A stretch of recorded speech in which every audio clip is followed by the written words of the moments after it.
Ladies and gentlemen, please welcome Michael Fishbane.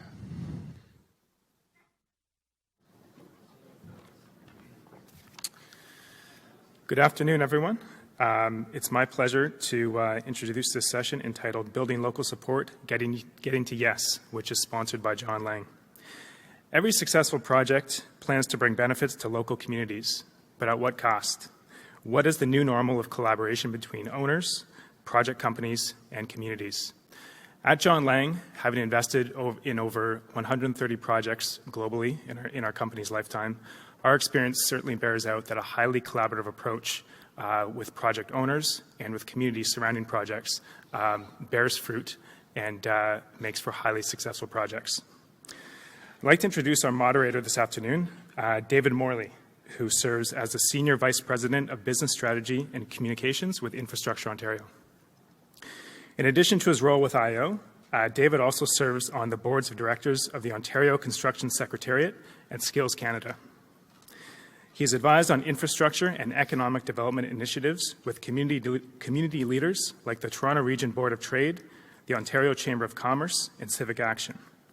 David has presented Ontario's leadership in infrastructure to numerous U.S. and international organizations, and in addition, has represented Canada in international leadership programs with the U.S. Embassy to Canada and UK High Commission to Canada. David has a master's degree in public administration and has received awards for public service from the governments of Manitoba and Canada. Please join me in welcoming David Morley. Thanks very much. Super generous. These people are the real pros for this, and excited to share ideas about engagement and communications and consultation and action that is really required to make projects successful. We've got Teresa Florizone from SaskBuilds, Judy Pfeifer from Metrolinx, Michael O'Gorman from the Winnipeg Airport Services, and Jensen, Clarke, IO alumni, and now with Fengate. So what's been really fascinating about this morning is that there's a real language around P3s. We talk about value for money, we talk about RFQs and RFPs, we think about output specifications, design excellence, and so on. Those are really critical to those of us who live projects every day, whether you're on the owner side or you're on the bidder side. What we're finding is that the success of projects is also dependent upon the buy-in, support, engagement of the communities in which the projects are built. And those are some of the ideas that I think we want to explore today. You'll hear lots of different words like social license, consultations through EA processes, thinking about the brand building that also goes with projects. And so there's terminology around community benefits. In some places there's regulatory requirements. In other places there's specifications in procurement documents. And we want to explore a little bit of that, think about the best practices and where is the market going in Ontario when it comes to community benefits. So to start, we're going to be really practical, and let's talk about project examples. I think each of these people are engaged in some sophisticated and complex projects in different sectors in different parts of the country. So, Michael, starting with you, can you think of one project where community benefits have been essential, core, central to what you've been trying to achieve? And can you describe that and the kinds of outcomes that you aimed to get out of that project? Sure, thanks. Obviously, it would be the Iqaluit International Airport project. It's been a very exciting project. I know it's the first P3 in Canada of its type, and especially in northern Canada. Some of the things I think we wanted to make sure that we enhance the efficiency of the overall operation. We wanted to make it easier to provide passage to the north, I suppose, for goods and people, hopefully out of Winnipeg. Commercial development opportunities. The current facility did not have the infrastructure to be able to expand very much at all. And I think one of the biggest things from the community's perspective is it was very clear that they wanted a sense of place. It was very clear that they wanted the design to show the people of Nunavut and Inuit. So I think those are the key things for me. It's a great perspective to imagine how you build a project that's new and kind of a generational change, and to see you win the award, as we saw at lunch, where there's been such a massive effort to engage local youth in the employment opportunities. That's also happening right here in the city. All of you will know about the Crosslinx Crosstown project that Metrolinx is charging ahead with, and Judy and her team, in partnership with IO, are on the ground and engaging communities. Judy, can you talk a little bit more about your favorite project and how community benefits fit in? Great. It's one of my favorite projects. I have about $34 billion in favorite projects. So the Crosstown is an LRT that's being built in Midtown Toronto. And I'll talk mainly about community benefits, but in my mind, I take a big C approach to community, because when you're building infrastructure, it's really important to get the local community on side and informed. And so much of that has to deal with public realm and replacing trees and having design excellence. And that is such a big component of us being able to build that system. But on the Crosstown, our board of directors at Metrolinx took a different approach. They took the approach that these massive investments needed to have local benefits. And we started it earlier on the Georgetown South project, and we've now enhanced it on the Crosstown. And what we've done on the Crosstown is we've actually defined a community benefits program that has two components. One is the local employment and apprenticeships. And our thinking over the years have evolved even on that, as well as local procurement, including social enterprise, and creating new businesses along the line.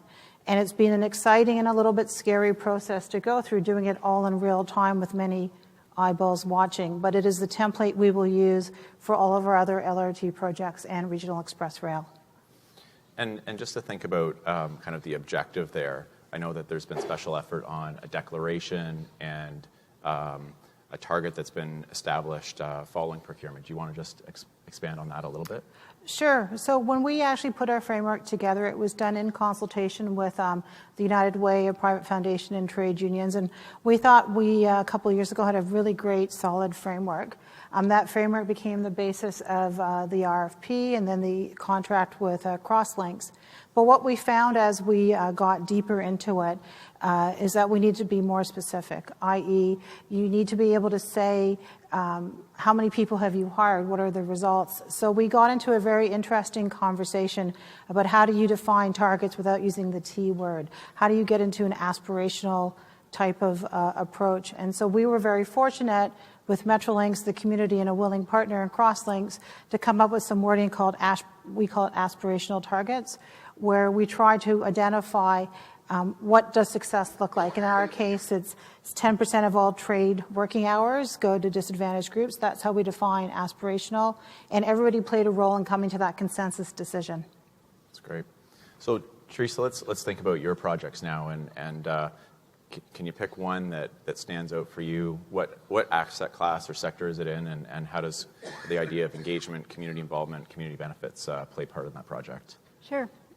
I think the one that stands out for me is the Regina Bypass Project. That is the largest infrastructure project in Saskatchewan's history. It is a critical infrastructure need that we needed for the public for dealing with a lot of the collisions that have been happening on our bypass around Regina.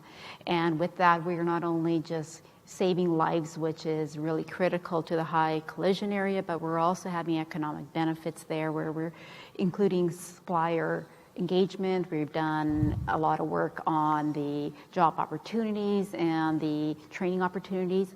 We are also, from a community benefit perspective, I think one of the important things is working with our communities in regards to the RMs, the cities, the towns, and getting their involvement through the process. So that's been really critical for us to be successful. And one of the other areas that we've really, I think, done well on is community and the benefits with our First Nations. I think that's been a really good piece where we have worked with the First Nations, have been purchasing fuel with a couple of the First Nations. We've also have them washing and having truck areas where they're actually maintaining some of those for us, and as well as the job opportunities in the First Nations. So we've been getting a real community benefit from that side. It's great. It's good perspective. And Jensen, I think you've got the benefit of seeing projects at various stages from bid right through to construction, both in Canada and the U.S. And wonder if you can talk about some projects where you've got firsthand experience and what community benefits looks like. Yeah, no problem. I think as an equity participant, the community relationship is very important to us. The reality is we don't get our capital repaid till halfway through the concession term, and the largest distributions are often in years 29 and 30. So it's important that we have a positive relationship with who we're doing business with. The project that comes to mind for me is our Edmonton Valley Line project. It's in a dense urban setting. The city of Edmonton was conducted something like 100 outreach meetings with 4,000 participants to study track alignment long before TransEd partners ever came along. And what that led to was a positive relationship and negotiating the project agreement, which included things to address notifying businesses during construction to avoid injurious affection claims, things around noise and vibration. It forced us to plan around upcoming festivals and events, and also to include public art in the project. So by kind of being proactive, the city really allowed us to form a strong bond with the community and stakeholders today. So it's been a positive experience for us. That's great. So I think talking about different projects, different parts of the country, different sectors, that's great. Want to go a little deeper here and talk about the success factors. What's really critical when you think about the engagement that you do at the local level so that there's buy-in, there's support, you have local champions, and you can actually get the project done with some of these community benefit outcomes achieved. Judy, can you start? I think there's a couple of key factors. I think the first one is that you've got senior level support. So I have the board of directors, myself as chief communications officer, the chief capital officer, CEO, right down to the fact that we've resourced and staffed a community benefits officer. So you see it up and down the organization, a level of support. I think the second thing is you're only as successful as those stakeholders say you are. So bringing the unions and the not-for-profit groups and the local employment groups to the table, and IO was sort of part of that, to have the conversation so we could all have a mutually agreed upon definition of success. That's key. Project-Co is key. I mean, you can write whatever you want in, a project agreement, but they need to have the ability to execute and put their heart in it. And I commend Crosslinks and all of the partners there, because not only do I look at my Project-Co to play ball on this, but I'm looking at all the subs that they use that goes up and down the supply chain, and they've been fantastic. And it's only when you get those three together, then you're in a really strong position, because when you hit bumps on the road, when they want to shut down projects or stop overnight construction, you've built up some social capital that you can use to keep your project on track and on budget. Mm-hmm. So that's a great owner perspective. Really want to understand, Jensen, from a Project-Co perspective. You've got a consortium of players. You're worried about health and safety on sites. You're worried about bottom line. You're worried about schedule. How does this fit in, and what are some of the best practices that you try to push through your entire team? For us, we have 20 projects, 20 PPPs, so it's really about tailoring the strategy to the project specifically. You look at a rural project has a lot different strategy than a dense urban project.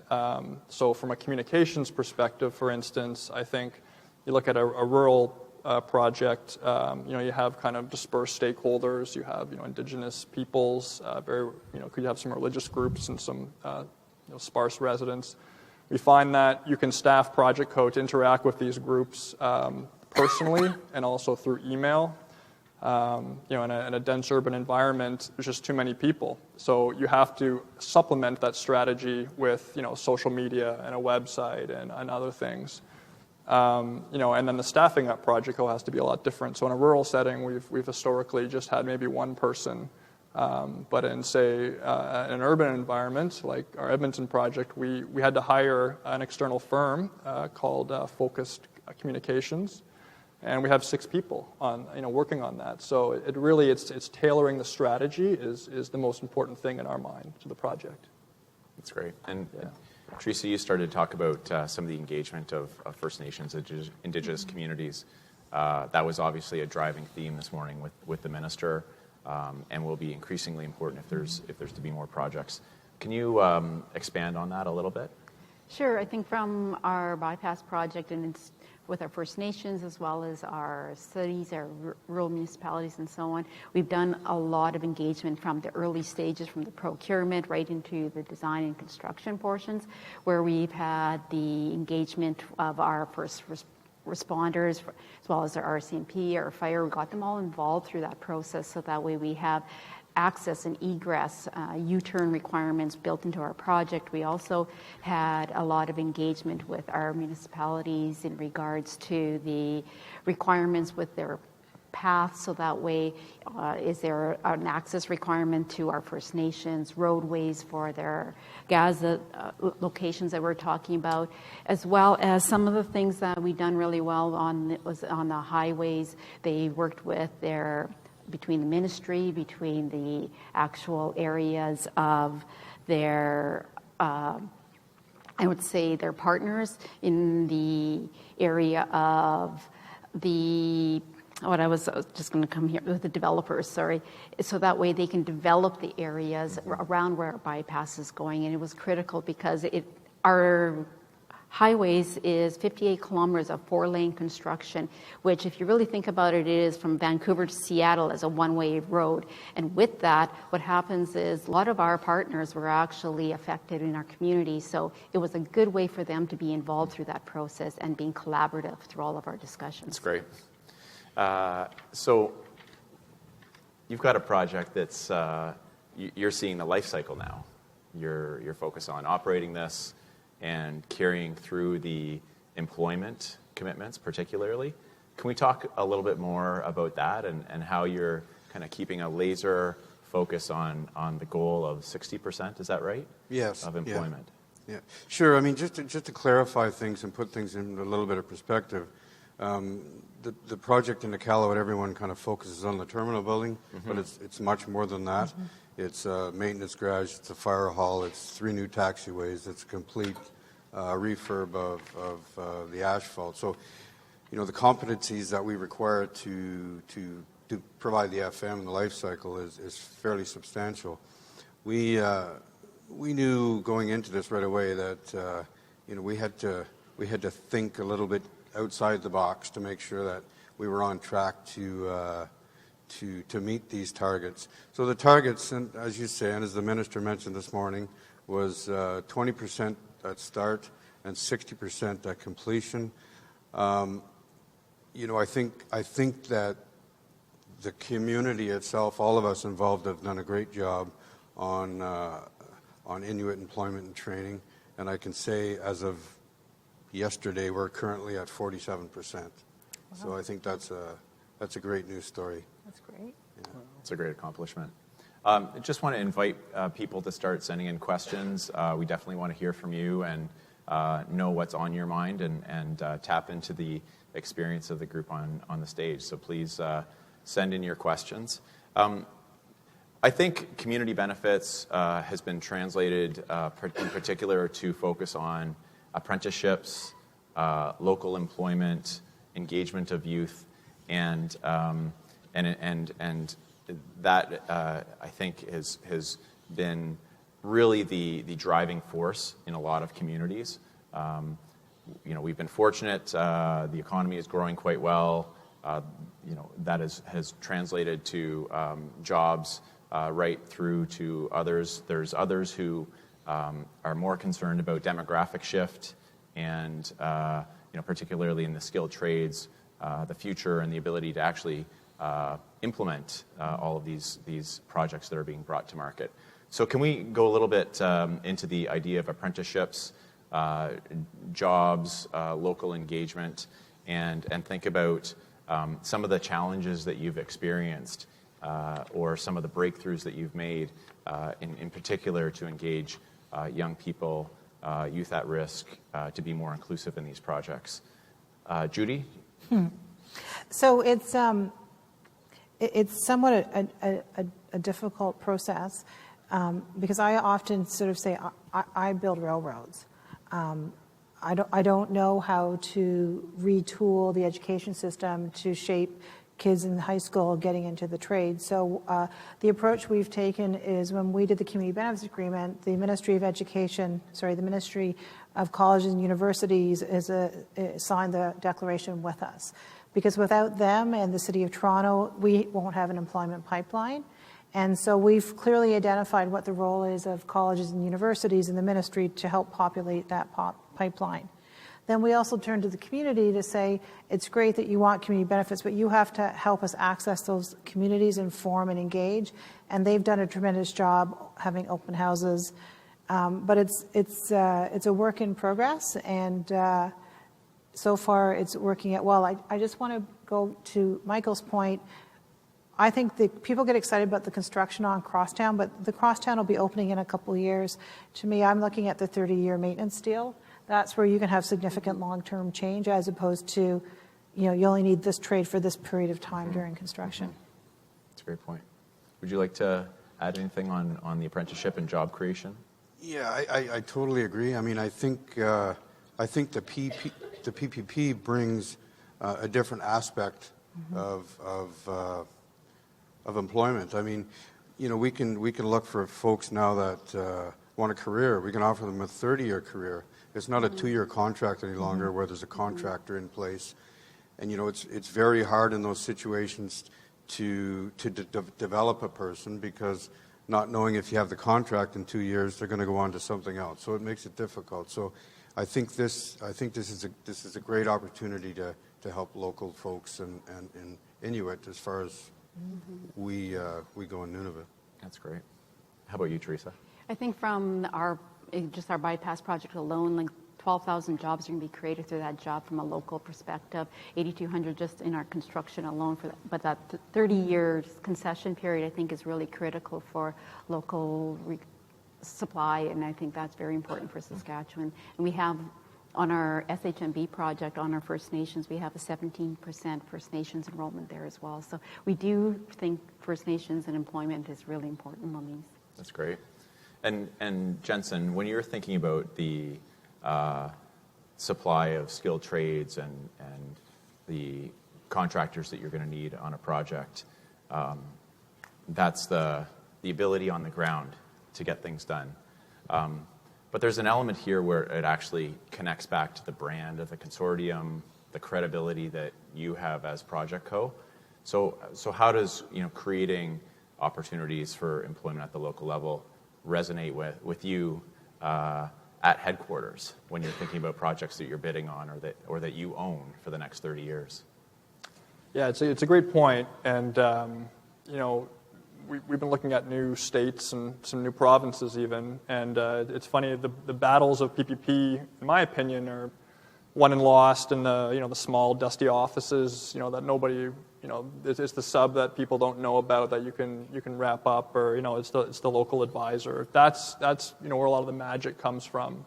I think the States has done a great job of enforcing this. I think about the LAX procurement that a lot of you are involved with. We are as well. There is inclusivity goals and standards in the RFQ. And for the first time in my career, I hosted an inclusivity forum, with our partners PCL down in LA, and we had 400 people show up from local trades and disadvantaged businesses, and that helped us get qualified because in the eyes of the airport, we were big national players and international players, but we were also committed to the community. So it's an opportunity, for us to do that. So that's resonated with me as of late. That's great. We've got a question from the floor here, which is really to the point and super critical. How do you manage expectations? And it's such a straightforward idea, but on one hand, there's policy or political objectives that for a public project are quite high. There's a bidding process that happens in the middle. There's activism and engagement at the local level, and then there's a project to actually be delivered. So how do you go about managing expectations of so many different players on these projects? Michael? Well, I think it comes back to the collaboration piece as a group. I mean, in order to be successful, you do require the community, project co, the client, everybody to be on the same page as we move forward. And I think it's one thing trying to move a project forward where the community or the public don't have the information that they need to make a conscious decision. So I think that's important. How about you, Teresa? I think from a target's perspective, I'm going to just maybe look at our bypass project and our safety records, because it's something that you don't necessarily put into a project agreement per se, but our safety records on our bypass project has second to none, where it's not necessarily, safety wasn't just a priority, it became a value within our project. And what happened there is there was regular safety meetings, there were projects monthly meetings that were going on, but then over the course of the construction of that project, 3 million hours of construction happened with 0 loss incident on that project. Wow. So that is just a success story in itself and regarding a target that was met that is unprecedented, and I think that's something to be successful and proud about. That's an amazing health and safety record, so congratulations on that. Judy, expectations. Sometimes you're dealing with stories that are on the front page of the newspaper. Sometimes you're in a community hall talking to people about what matters to them. How do you deal with expectations? Well, I think it goes back to Michael's point, is just making sure that you're starting from a position of collaboration. On the crosstown, it's a high-profile project, it's the first one. So we all have the intent that we want this to be successful, and there's quite an active conversation of what does success look like. But I think we've gotten there. It's taken a lot of time, and we spent a lot of time maintaining that definition of success. And I think as we roll out other LRT programs and the RER program, this will be a key component of the skill sets that I know as an owner we'll be looking for when we procure projects.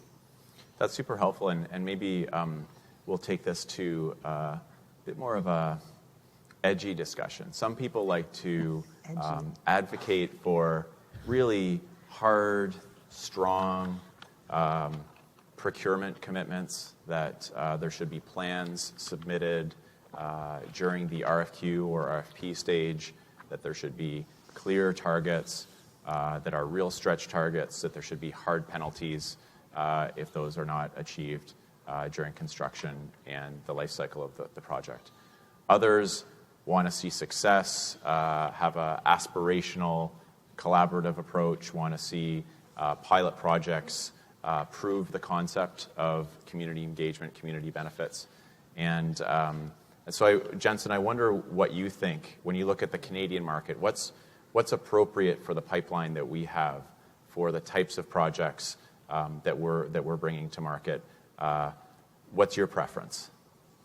Well, no penalties is obviously my preference, but I think it's very hard to quantify penalties for these sorts of things. I mean, we've seen in past projects, we've seen folks to quantify taking geotech risk or not taking geotech risk, or quantifying penalties on lane closures, and these are all very hard. I've had to do a couple of these things on the government side in my past life, and it's very hard to do. So I'm against hard penalties and hard deductions. I think calibrating the payment is hard enough. But I do think one of the things we could do is to have something like, I'd say, a cash allowance that folks carry, and then during the preferred proponent stage to have that reserve or that amount of money kind of opened up, and you kind of allow maybe some folk from some stakeholder groups to engage with Project Co. To maybe work through some design items or some landscaping items or things that they would like in their community. So what you have is you have kind of a project that the community feels that they've had a voice on. That's one way of doing it, potentially. It happens, and it has happened before, but I think we should see more of that. I think that would go a long way. It's great perspective. Yeah. What approach have you taken, or have you seen be successful? The aspirational approach, or a firmer approach through procurement? Well, it's fairly firm in the Iqaluit project. I think I'd agree with Jensen. Obviously, at the end of the day, no penalties would be great, but I think each of these projects that's valued on its own merit and reason why. I do, however, think that within the agreements, if there are hard penalties and targets as such, there should be a clear understanding of relief, because all of us go into these with the best intentions in mind. However, we all know that there is issues that come up that we need to face, and I think it just needs to be very clear on that process of how relief can be gained. Teresa, how have you approached that in your procurements and project delivery? We've used a couple different types where we've used scored elements through our project agreement processes, but I think the penalties approach, and nobody ever wants to use them. When you do decide on a project, you are looking at it from a risk transfer perspective, and I think that is one of the things you have to always look at. It's not saying that at the very beginning of the project you want to and always know where and what the project's going to be like, or what the end product's going to be, but I think that's going to be an important part of it through that process as well. And it's really hard to always know early in this process, but I think it's a tool that is used for us and has been working well for us. Mm-hmm, absolutely. And Judy, through setting the community benefits framework and then having a declaration, you've struck a really amazing balance to earn the trust of the community members, align with Project Co, and actually turn it into an implementation plan. Can you talk a little bit more about that? Well, I think to some degree it becomes the new standard. So, and that will be the baseline that we use for the next LRT projects. And as we get more experience and more success, I think that standard will continue to rise. I'm not as much a fan of penalties. I'm in communications. My penalty is called the press. And I don't need to go to court. I can probably do it faster giving your company, your brand, I'm outraged that you wouldn't hire a locally news story. And then I have all the community members stand up. So to me, I'm good.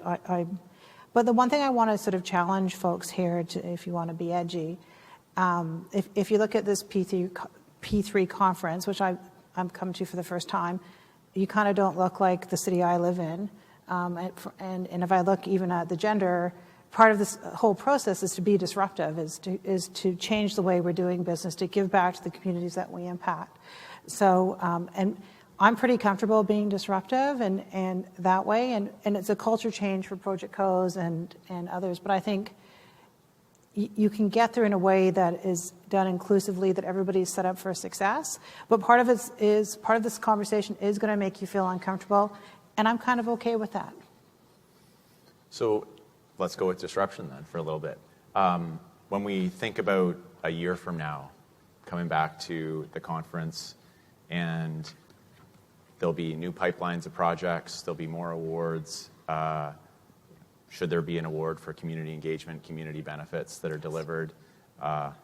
There's an ongoing trust building exercise that this industry needs to have front and center, and I think this is a new wave or a new normal for how we're going to have buy-in and support and encouragement, not just to deliver the bricks and mortar component of infrastructure, but to understand that all of these projects are a means to an end.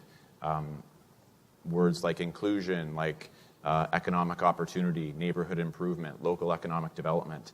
And so I think we're going to have to continue to advance this. It's challenging to break out of the mindset of procurement timelines and construction schedules. But I think this is something that is going to take a real effort in the industry. So, Jensen, I see you nodding your head. Well, how would you comment on that? No, I think you're right. I think we had protesters again this year, did we? And my career has led me to realize that P3s are a political animal, over and above, anything that the value for money report says. So if your stakeholders and your community is happy, then your politicians are going to be happy, and then your pipeline's going to be happy, and then I'm going to be happy. So I really do feel like, especially the equity folks need to put more emphasis on stakeholder relations, and we're staffing our project codes differently now to deal with some of these larger projects, and we're going to continue to focus on it. So we've talked about what's possible and the benefits and positive outcomes that can come from projects, and pointing to case studies is really, really helpful.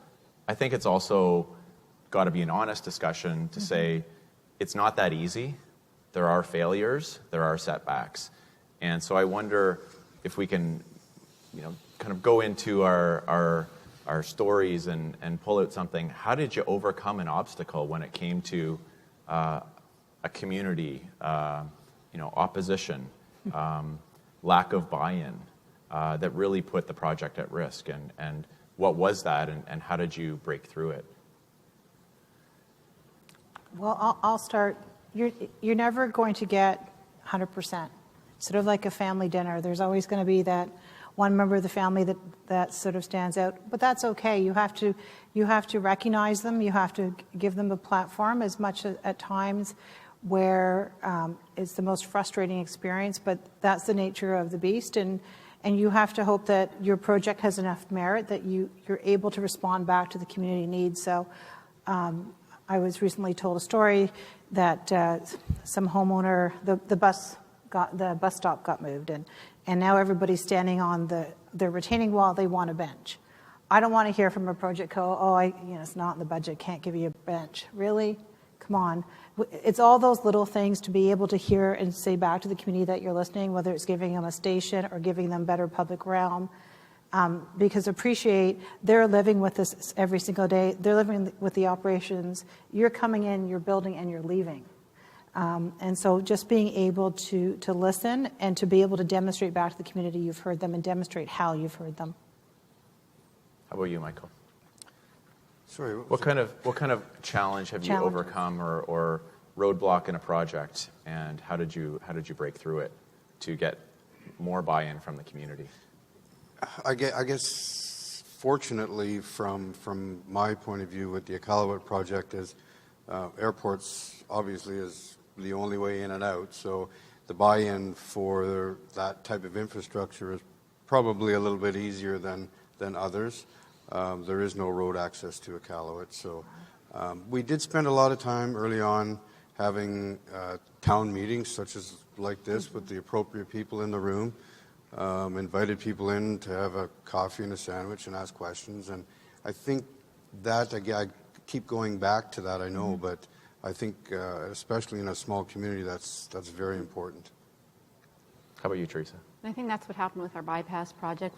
Project Co committed to having monthly meetings with our communities, and that was really important, especially with the access and egress for safety reasons in our smaller communities, and that was important for our bypass project. So that way there was the accessibility from a fire as well as RCMP and safety perspective. So those meetings, I think, with the community are really important that Michael was talking to. So getting the local champions, maintaining regular communication, being open, facing the tough questions, super important. Jensen, did you have a perspective that you want to add on that as well? How did you, from a private sector perspective, overcome a challenge? I mean, water is always a touchy subject. Are we privatizing water? In PPP, we're not. I think it was maybe 3 years ago now. I was trying to win I didn't, but I was bidding on the Regina wastewater deal, and there was public outrage about people like me privatizing the water system, and we combated that basically by hitting the local radio, and we basically used Mark Romoff to do a lot of public outreach, and the project eventually went to referendum, and then eventually it came out as a PPP project. So we really had, as a community, we had to band together and fight to get the public educated that and in fact we were not privatizing your water. We're actually maintaining and operating a wastewater plant exactly how the taxpayer is setting it out, which is not always understood. So that's one example that resonates with me recently. And so measuring progress is super important, but also very hard to do when this is as much an art as a science. When we talk about engaging communities, maintaining social license, having champions at the local level. What are ways that you've kind of set goals and kept those as a driving force for you, and how do you actually know that you're successful? What are ways of measuring success on community benefits? Judy? Well, sometimes I think silence is a success factor. The quieter it is, sometimes it means it's all working, and I kind of like silence as a success factor, which is weird considering I'm in communications. But I think we're just now, one of the lessons learned, we're just now doing all the methodology for evaluation of community benefits to make sure that as we're receiving plans, we've got the right methodology to evaluate. And so that's a bit of work in progress. But at the end of the day, nothing replaces the human interaction. You can have all these mobile apps, but it's the old school knocking on doors, sitting around tables that makes a huge difference. And at the end of the day, I ask the question, how many times have we sat down and had the conversation to build the understanding or changed our plans because of what we've heard? And that, if you do it right, you get silence. So Jensen, you can look at it from a spreadsheet and profit and loss. You can look at it from headlines in the newspaper that affects your brand. You can, anticipate the experience on past projects and how that kind of characterizes the industry and how people want to partner up with you in the future. How do you measure success on things like community benefits? Yeah, it's a great question. Obviously we track deductions, but how do you track your value to the client? One of the things we do get are customer satisfaction surveys from the client that they're more qualitative in nature. It's how has project company been communicating with the environment? Do we know the PA? Are we addressing escalating deductions, things of that nature? And that survey is influenced by the stakeholders who would influence the client. So we get those. I think they're quarterly, and we do track those. So that's the way that we do track our outreach efforts.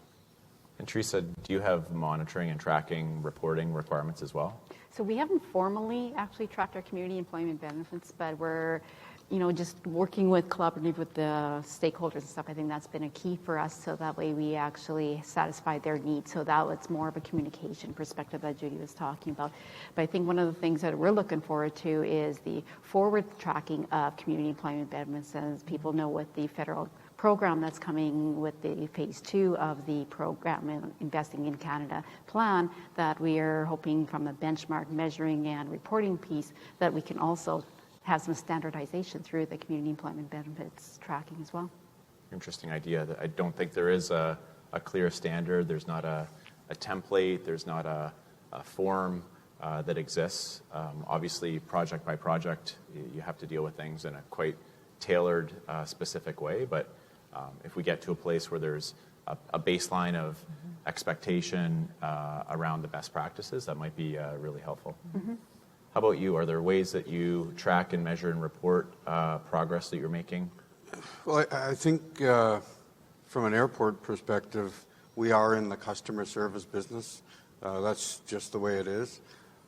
So we do perform customer surveys We're required to report to the client. We track the progress, the ups and downs. We need to put plans in place to bring the lower numbers up as we move forward. So, yeah, and I mean, I think the other thing is like the community consultative committee. You know, we talk about some people in community may not like the P3 process or like what's happening, but, you know, sorry, the meeting's here. If you have something to say, come say it, because otherwise it's just a guess on our part. So we live in a world of social media, 24/7 communications, real news, fake news, and projects are always in the spotlight. And I wonder if we can talk a little bit about, you know, what are the tools and techniques that you use. You're in the customer service business. Judy often describes, you know, the balance at Metrolinx of getting people to work on time every day and building the railroad of the future, and doing it in a world where customer complaints are real time. So what are some of the tools and techniques that are becoming more and more important to kind of manage the engagement with the communities where projects are happening? Judy, do you want to start? Sure. So I mean, all the social stuff is given. You know, we spend more time now geo-targeting, so people are aware of what's happening in their community, really tailoring it. But, you know, I was out at the Crosstown office out in Bayview at Eglinton, and my team there had done all the email alerts, the Twitter alerts, and they were going out canvassing and putting notices on people's doors saying, because our notices get part of junk mail in Canada Post, saying your hydro is being turned off between 3 and 6. So you can't lose that. The other thing we've done more and more of is teletown halls. So we do that on a teletown hall basically is anybody within a geographical catchment gets called and gets asked to participate. You can listen, you can vote, you can ask questions, and you can drop on or attend the call as long as you want. We actually took that a step further. We recently completed an EA for the electrification of the entire GO network in the region. And one of our community consultation components as part of the EA compliance was a regional town hall of all the affected areas. And we're finding between that and we have a number of digital engagement platforms that people will weigh in that way. I think when you go to town hall meetings, you don't necessarily get a representative group. So you have to do a bit of both. But there's a lot of great technology out there. So that's in an urban environment where you've got concentrated population and you're really trying to reach people proactively. Even more important, I would imagine, where there's less population density, you're dealing with rural or more remote areas. What's the approach that you take? What are some of the techniques or tools that are helpful in your engagement of communities where projects are happening? So even though we're small, we may not be as big as Ontario and stuff, but we do have media. And we do use Twitter, we use media links, we use the radios, we use the TV, we use the town hall concept. And I think that's been probably our most success is the town halls, because you're actually talking to the people that want to hear what's going on. And that has been really important for us.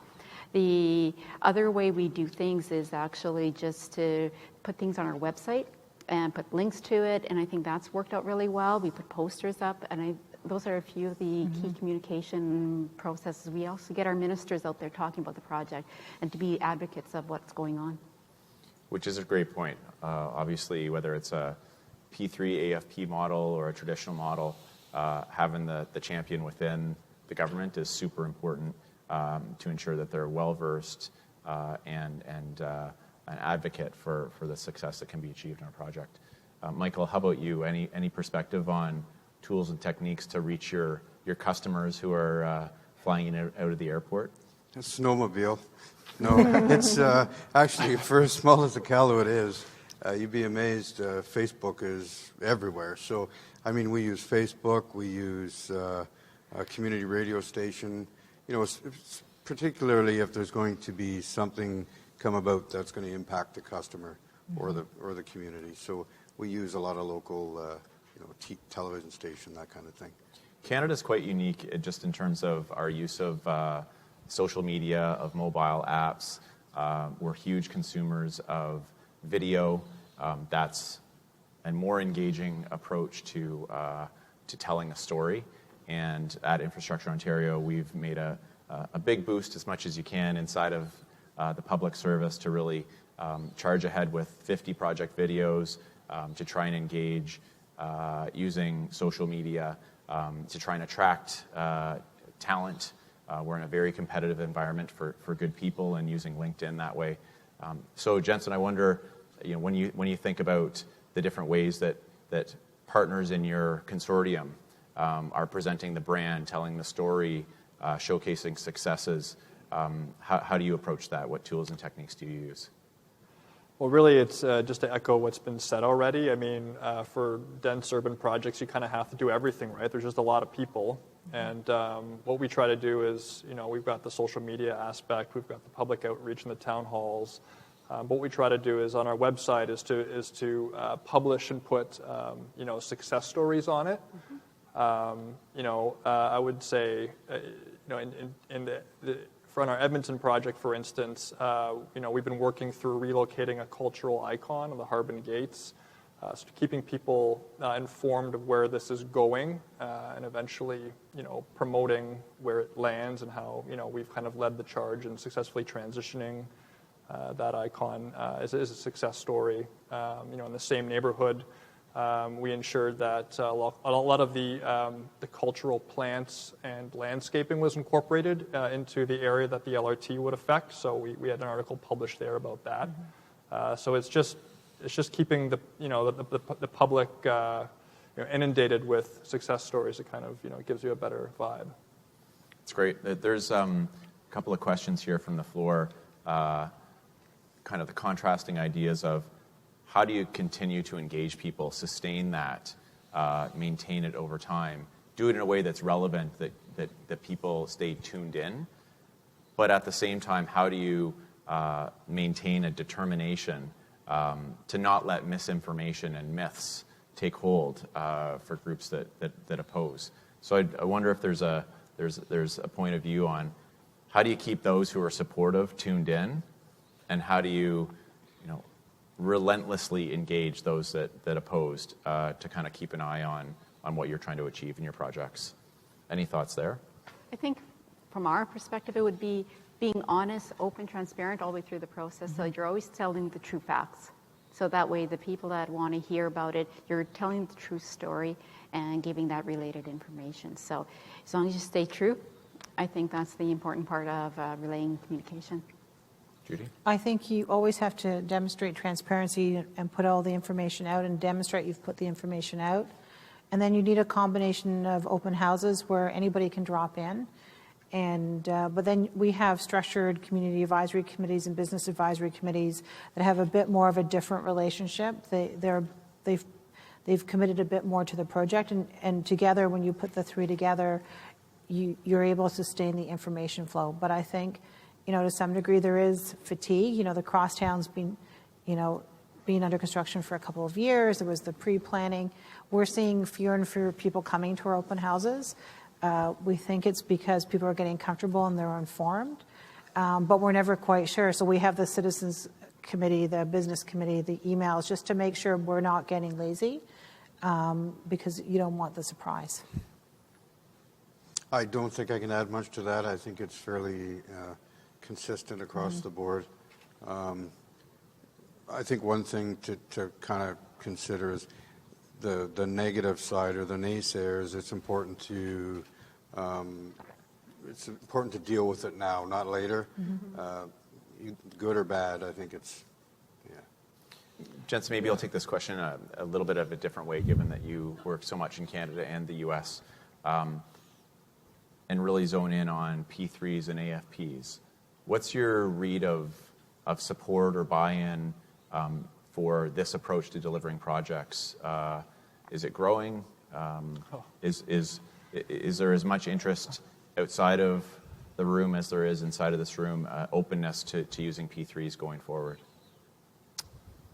To be honest, I wish I had a better answer. I've I've been waiting for the U.S. to blossom. It hasn't really happened. I've been everywhere in the last 2 years, by the way. And so I think there's a lot of work to do, and I encourage the folks in Canada who have precedent and have success to really coach the States. I think there's a big infrastructure deficit there, but we're just not seeing the deal flow. I think the talk about what could happen to PABs isn't great for our industry either. In Canada, things are getting harder for third-party equity. Ontario is paying down 80% of the projects now. Thank you. Some of the provinces, like out west, that have traditionally been, engines of growth and prosperity, or maybe they're slowing a little bit. So I think folks, understand the model in North America, but I'm seeing a slowing, growth rate for our industry, unfortunately, and I think more outreach. I made a comment on the last panel I was at in New York. Is we're very good at as an industry about networking internally with each other. Everyone teams up and all that. But I think we need to do a better job of doing outreach to governments and hitting the ground and individually showing the benefits of PPP. I think we have to do more networking with governments as individuals because I think I'm feeling that the industry is slowing a little bit, and if we want to protect our businesses, we have to do more of that. So it sounds like whether or not you're PICO and you're trying to drive owners to make decisions, to have the policy and budget commitments in place and bring things to market, or you're an owner who's got all those conditions for success set up, but now you need to go and get buy-in from the local level, the community where the project's actually going to happen. It's going to take a joint effort for everybody in the industry to actually make that happen.